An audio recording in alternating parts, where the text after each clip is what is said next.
Hello friends, எல்லோரும் எப்படி இருக்கிறீங்க? காலையில் 4 மணிக்கே எந்திரிச்சாச்சு. எந்திரிச்சு குளித்து வேலைகள் பார்க்க ஆரம்பித்தாச்சு. இன்றைக்கி பார்த்திங்கன்னா எந்திரிச்சதும் ஃபஸ்ட்டு வேலை ஐயப்பன் ஃபோட்டோக்கிட்ட இருக்கிற சாமி பூ எல்லாம் க்ளீன் பண்ணிடுவேன் அவங்க குளிச்சுட்டு வர்றதுக்குள்ளே. ஏன்னா வர்றதுக்குள்ளே நான் திரி போட்டு எல்லாம் வச்சுருவேன், பூவெல்லாம் மாற்றி. ஏன்னா அவங்களுக்கு அதெல்லாம் பண்ண வராது. இன்றைக்கி வீடியோவில் சோமவாரம் பற்றி சொல்லலாம் அப்படின்னு. சோமவாரம் அப்படின்னா கார்த்திகை மாதத்தில் வர 5 திங்கட்கிழமை. 5 திங்கள் பார்த்திங்கன்னா சிவபெருமானுக்கு இருக்கக்கூடிய விரதம். இதை பற்றி தான் இன்றைக்கி. ஃபஸ்ட்டு உள்ளே சாமி படத்துக்கிட்ட மஞ்சளெல்லாம் போட்டு விட்டுட்டேன். ஏன்னா அது கொஞ்சம் காயறக்குள்ளே நம்ம வெளியே வாசப்படிக்கு போட்டுடலான்னு. எல்லாம் நேற்றே போட்டு வைக்க எனக்கு டைம் இல்லை. சோமவார விரதம் பார்த்திங்கன்னா சிவபெருமானே சொன்ன விரதம்னு சொல்கிறாங்க. கடவுளே ஒரு விரதம் நீ இரு அப்படின்னு சொல்லும்போது அது ரொம்ப பலன் கொடுக்கக்கூடியதாக தான் இருக்கும். முடிஞ்ச அளவுக்கு சாப்பிடாமல் ஒரு விரதம் இருங்க. முடியாதவங்க ஒரு நேரமாவது சாப்பிட்டுக்கிட்டே இருங்க. எதுவுமே முடியாது அப்படிங்கிறவங்க மற்றவங்க யாராவது ஒரு 2-3 பேருக்காவது அன்னதானம் வாங்கி கொடுத்து அந்த அன்னைக்கு நீங்கள் சிவபெருமானுக்கு லிங்கம் வச்சுருக்கிறீங்கன்னா சங்காபிஷேகம் பண்ணுங்கள். அப்படி இல்லைன்னா ஃபோட்டோ தான் இருக்குதுன்னா தீபம் எல்லாம் ஏற்றி வில்வ மலர் கிடச்சிதுன்னா வச்சுக்கோங்க. இல்லைன்னா என்ன பூ உங்களுக்கு கிடைக்குதோ அதை வச்சு பூஜை பண்ணுங்கள். இப்போ லைட்டாக காஞ்சிருச்சு, அப்படியே அடுக்கவும் ஆரம்பிச்சிட்டேன். மாக்கோளம் போடக்கூட டைம் இல்லைன்னு தான் இன்றைக்கி நான் இதே அரிசி மாவுலேயே போட்டுக்கலான்னுட்டு முருகன்கிட்டையும் சிவபெருமான்கிட்டையும் போட்டு விட்டுக்கிட்டேன். லிங்கம் இல்லை, சங்கு தான் இருக்குன்னாலும் சரி, சங்கும் இல்லை அப்படின்னாலும் நீங்கள் ஒரு பஞ்சபாத்திரத்தில் ஏதோ ஒன்றுலையாவது தண்ணி வச்சு அதில் கொஞ்சம் மலர்கள் போட்டு சிவபெருமான் கிட்ட வச்சு அதை வழிபாடு பண்ணி அந்த தீர்த்தத்தை இன்றைக்கி நைட்டு வீட்டு ஃபுல்லாக தெளித்து விட்ருங்க. ரொம்ப நல்லது. என்ன வேண்டுதல் நீங்கள் சிவபெருமான் கிட்ட வைக்கிறீங்களோ அதை நல்லா மனசில் வேண்டிக்கோங்க. வேண்டிட்டு பார்த்தீங்கன்னா நீங்கள் இருக்க ஆரம்பிச்சிருங்க. காலையிலிருந்தே நிறைய கடன் இருக்குது, கல்யாணம் ஆகலை, குழந்தை இல்லை, குழந்தைங்க படிக்கலை, இந்த மாதிரி நோய் நிறையா இருக்குது, இந்த மாதிரி எது இருந்தாலும் நான் இதுக்காக வேண்டிக்க பெருமானே எனக்கு நீ கூடவே இருந்து இந்த விரதத்தையும் நீ தான் பூர்த்தி பண்ணி கொடுக்கணும். நல்லா கும்பிட்டு விரதம் இருங்க. கண்டிப்பாக துணை இருப்பார். சங்கு இருந்தால் சங்கு வச்சுக்கோங்க. சங்கு இல்லைன்னா நீங்கள் ஒரு டம்ளரில் கூட தண்ணி வச்சுக்கோங்க. அதில் மலர்களாக வில்வமாக எது கிடைக்குதோ அதை போட்டுக்கோங்க. வில்வம் கிடைக்கலைன்னா மலர்களே போட்டுக்கோங்க. எனக்கும் தான் கிடைக்கல. தண்ணி ஊற்றும்போது பார்த்து ஊற்றுங்க. நான் பாருங்கள் கொஞ்சம் அவசரம், ஏன்னா இன்றைக்கி டைம் ஆகுதுன்னு அவசரமாக பண்ணிட்டேன். பரவாயில்ல, நம்ம லிங்கம் இல்லைன்னு நினச்சோம், அபிஷேகத்தை அவரே வாங்கிக்கிட்டாருன்னு நினச்சிக்கோங்க. அதோடு நீங்கள் பூக்கள் போட்டு வச்சுக்கோங்க. பூஜைகள் பண்ண ஆரம்பிச்சிடலாம். ஃபஸ்ட்டு எப்பவும் விளக்கேற்றும் போது வெளியில் இருந்து உள்ளே ஏற்றிட்டு போங்க. தீப வெளிச்சத்தை நம்ம வெளியிருந்து உள்ளே கொண்டு போய் அதை நம்ம உள்ளேயே நிலையாக அமர்த்திடணும். அதனால் வெளியே 2 விளக்கு பிரம்ம முகூர்த்தமே வெளியேற்றினேன். ஆனால் சாயந்தரம் கட்டாயம் இந்த மாதம் ஏற்றுங்க. நான் ஏன் இன்றைக்கி முருகருக்கு 6 தீபமும் ஏற்றிருக்கிறேன்னு கேட்டிங்கன்னா, இந்த சோமவார விரதம் பார்த்திங்கன்னா முருகருக்கும் இருப்பாங்க, சிவபெருமானுக்கும் இருப்பாங்க. நம்ம ஏற்கனவே முருகன் கும்பிடுறவங்கங்கிறனால நான் இன்றைக்கி விளக்கும் ஏற்றிட்டேன். ஆனால் சிவபெருமான் கும்பிட்றதுக்கு வாய்ப்பில்லை. இந்த கார்த்திகை மாதத்தில் கும்பிடணுன்னு கும்பிட்டுட்ருக்கேன். நல்லா சாம்பிராணி போடுங்க, வீடு ஃபுல்லாக போடுங்க. நல்லா வேண்டிக்கோங்க சிவபெருமான்கிட்ட, முருகன்கிட்ட எனக்கு இந்த மாதம் நல்லா இருக்கணும்னு. எப்போவுமே பார்த்திங்கன்னா நம்ம கந்த சஷ்டி அப்புறம் பிரம்ம முகூர்த்த பூஜையில் நம்ம மட்டும் பண்ணிகிட்ருப்போம் வீட்டில் தனியாக. இந்த மாதிரி கார்த்திகை மாதம்லாம் வீட்டில் ஆண்கள் மாலை போடுறதுனால அவங்களும் கூட இருக்கும்போது குடும்பத்தோடு நம்ம அந்த காலையில் நேரத்தில் கும்பிடும்போது ரொம்ப சந்தோஷமாக இருக்கும். முடியலனாலும் கவலைப்படாதீங்க, கட்டாயப்படுத்தி நம்ம இருக்க வைக்கக்கூடாது. பெண்களும் இந்த கார்த்திகை மாதத்தில் நம்ம வீட்டில் இருந்து சாமி கும்பிடலாம்.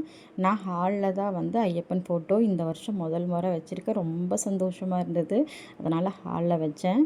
இந்த கிருஷ்ணர் பார்த்திங்கன்னா எப்போவுமே டிவி கிட்ட வச்சுருப்பேன் நான்.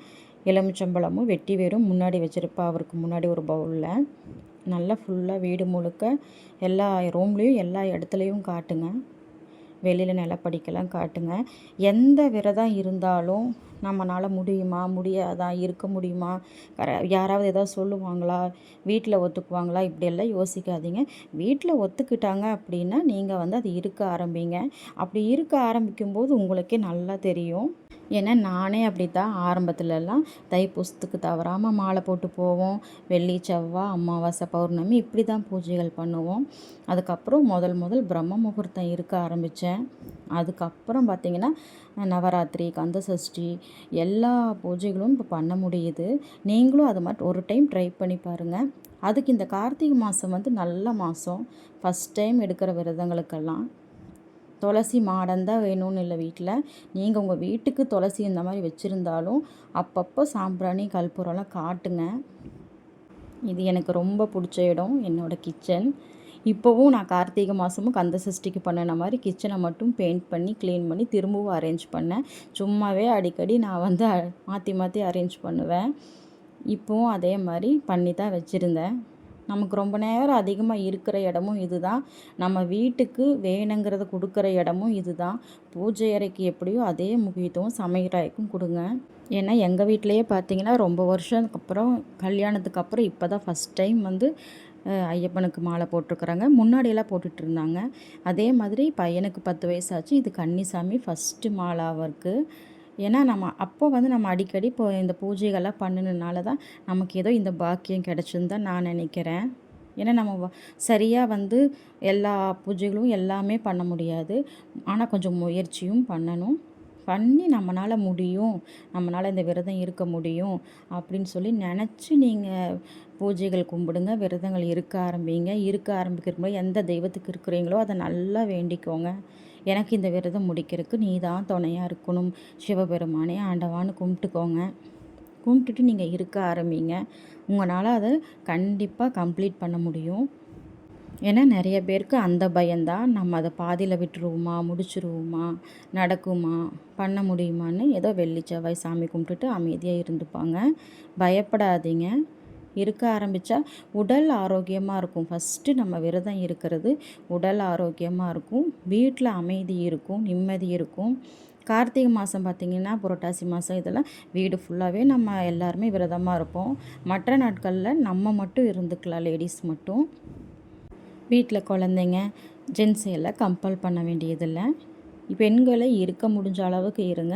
ரொம்பவும் விரதங்கள் பூஜைகள்னு சொல்லி போகாதீங்க. ஏன்னா நாம் நல்லா இருந்தால் தான் நம்ம குழந்தைங்களையும் வீட்டையும் பார்த்துக்க முடியும். இவர் என்னோடய இஷ்ட தெய்வம் பிள்ளையார். இந்த பிள்ளையார் எனக்கு ரொம்ப பிடிக்கும். அவர் எனக்கு அவரை கொண்டு வந்து வச்சதுலேருந்தே எனக்கு கொஞ்சம் எல்லா விஷயமும் நல்லதாக தான் நடக்குதுன்னு தான் நினைப்பேன் நான். இப்போ வீடு ஃபுல்லாக கற்பூரமும் அப்படி தான் வீடு ஃபுல்லாக காட்டுங்க, காட்டி கும்பிடுங்க. துளசி தாயாருக்கும் காட்டுங்க, சாம்பிராணி கற்பூரம் ரெண்டுமே. எல்லாம் முடிஞ்சு காஃபியே அதுக்கப்புறம் தான் குடித்தோம். காஃபி குடிச்சிட்டு இன்றைக்கி பிரேக்ஃபாஸ்ட் பண்ணலை. ஏன்னா நானும் சோமவார விரதம், அவரும் ஒரு பொழுது விரதம் தான். நம்ம கன்னிசாமி குட்டிசாமிக்கு பார்த்திங்கன்னா நெய் பருப்பும் சாதமும் வெண்டைக்காய் பொரியலும், ஸ்நாக்ஸுக்கு வந்து முளைக்கட்டின பச்சை பயிறு சுண்டல் தான் செஞ்சு கொடுத்துருந்தேன். இந்த டைமில் பூண்டு, மிளகு, சீரகம், பெருங்காயம் எல்லாம் எல்லாத்துலேயுமே கொஞ்சம் நிறையாவே சேர்த்திக்கோங்க. அவங்க 2 நேரம் குளிக்கிறனால சளி பிடிக்கும். அதுவும் கார்த்திகை மாதம் நம்மளே 4:30 மணிக்கு பிரம்ம முகூர்த்தத்தில் எந்திரிக்கிறனால சளி பிடிக்காமல் இருக்கணும். அதனால் ரசம்லாம் அடிக்கடி இந்த மாதிரி வச்சு கொடுங்க. பொண்ணு பெரிய கிளாஸுங்கிறனால அவள் இன்றைக்கி கத்திரிக்காய் கூட்டு பண்ணியிருந்தேன். அது டிஃபன் பாக்ஸுக்கு எடுத்துகிட்டு கிளம்பிட்டா. நம்ம சாமி இன்றைக்கி தான் ஃபஸ்ட் நாள் மாலை போட்டதுக்கப்புறம் ஸ்கூலுக்கு போகிறாரு. கிளம்பியாச்சு. நம்ம சேனல் பிடிச்சிருந்தா சப்ஸ்கிரைப் பண்ணி, லைக் பண்ணி, உங்களுக்கு தெரிஞ்சதை கமெண்ட் பண்ணுங்கள். பாய்.